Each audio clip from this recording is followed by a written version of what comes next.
Hello friend, welcome to our YouTube channel Only Math Trick।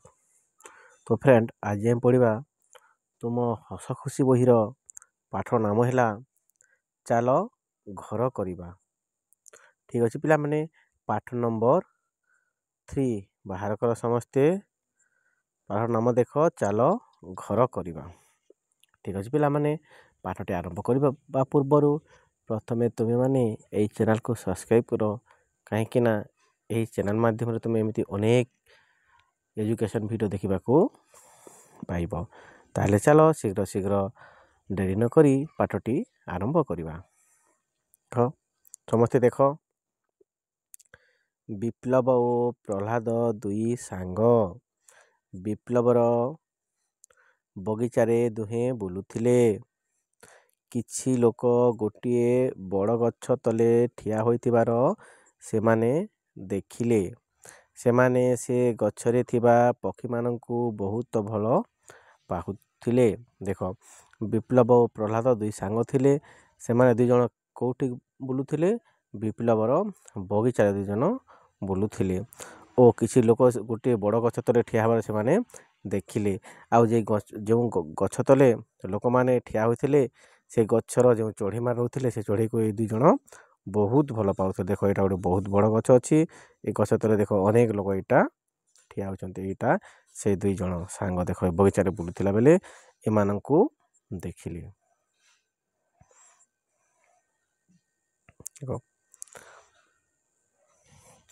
ବିପ୍ଳବ କହିଲା, ସେଠାରେ ଭିଡ଼ କାହିଁକି ହୋଇଛି?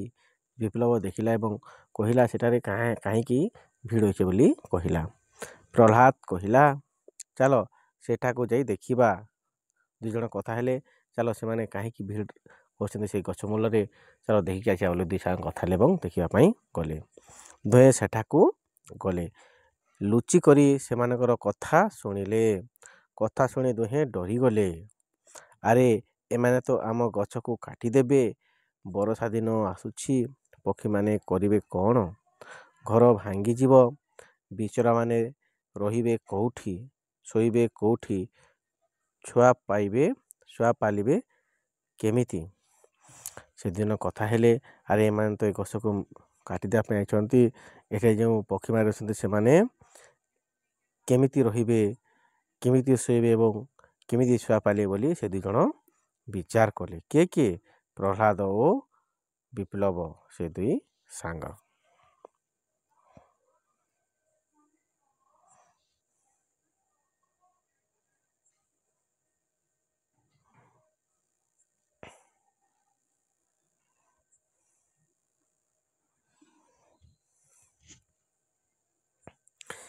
ଏସବୁ ଶୁଣି ପ୍ରହ୍ଲାଦ କହିଲା, ମୁଁ ବନ ବିଭାଗ ଅଫିସରକୁ ଡାକିବି ଓ ଅଫିସକୁ ମୁଁ ଯାଉଛି ବୋଲି ପ୍ରହ୍ଲାଦ କହିଲା।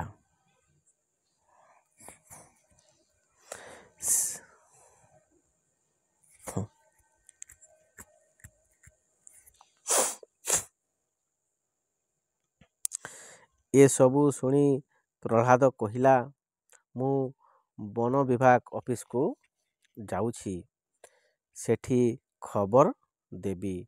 ମୁଁ ଆସିବା ଯାଏ ତୁ ଏମାନଙ୍କୁ ଅଟକାଇ ରଖିବୁ ବୋଲି ପ୍ରହ୍ଲାଦ କହିଲା ବିପ୍ଳବକୁ। ଗଛ କାଟିବାକୁ ଦେବୁ ନାହିଁ। ବିପ୍ଳବର ଅକଲ ଗୁଡୁମ ହୋଇଗଲା।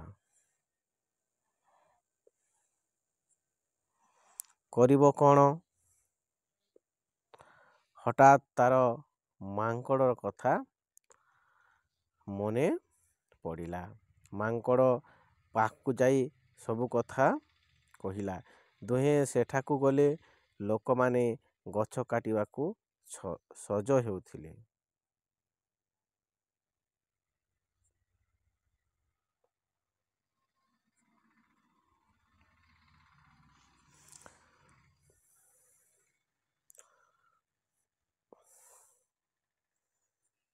ମାଙ୍କଡ଼ ବିପ୍ଳବକୁ ତଳେ ଛିଡ଼ା ହେବା ପାଇଁ କହିଲା।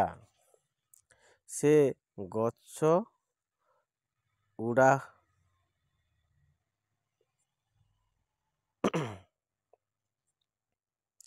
ମାଙ୍କଡ଼ ବିପ୍ଳବକୁ ତଳେ ଛିଡ଼ା ହେବା ପାଇଁ କହିଲା। ସେ ଗଛ ଉହାଡ଼ରୁ ସେମାନଙ୍କ ଉପରକୁ ପଥର ଫୋପାଡ଼ିଲା। କିଏ? ମାଙ୍କଡ଼। ଯେଉଁ ଲୋକମାନେ ଗଛ କାଟୁଥିଲେ ସେମାନଙ୍କ ଉପରକୁ ଦେଖ ଏଇଟା ମାଙ୍କଡ଼ କ'ଣ କଲା? ପଥର ଫୋପାଡ଼ିଲା ସେ ଗଛରେ ଲୁଚିକି।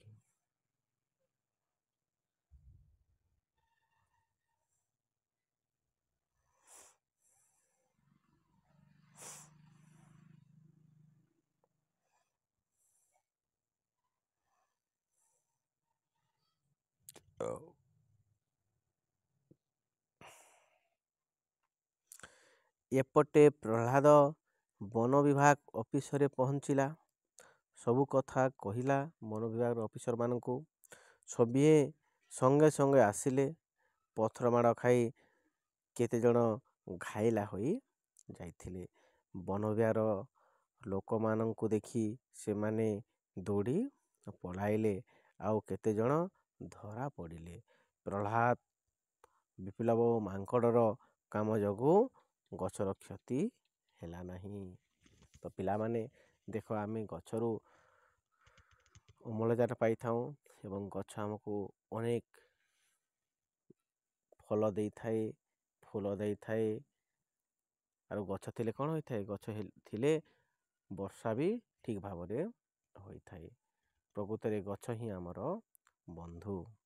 ଠିକ୍ ଅଛି ପିଲାମାନେ, ତୁମମାନଙ୍କୁ ଏ ପାଠଟି ପସନ୍ଦ ଲାଗିଥିଲେ ଚ୍ୟାନେଲକୁ ସବସ୍କ୍ରାଇବ୍ କରିବ ଓ ଲାଇକ୍ କରିବ ଏବଂ ତୁମ ସାଙ୍ଗମାନଙ୍କ ପାଖକୁ ସେୟାର କରିବ। Thank you.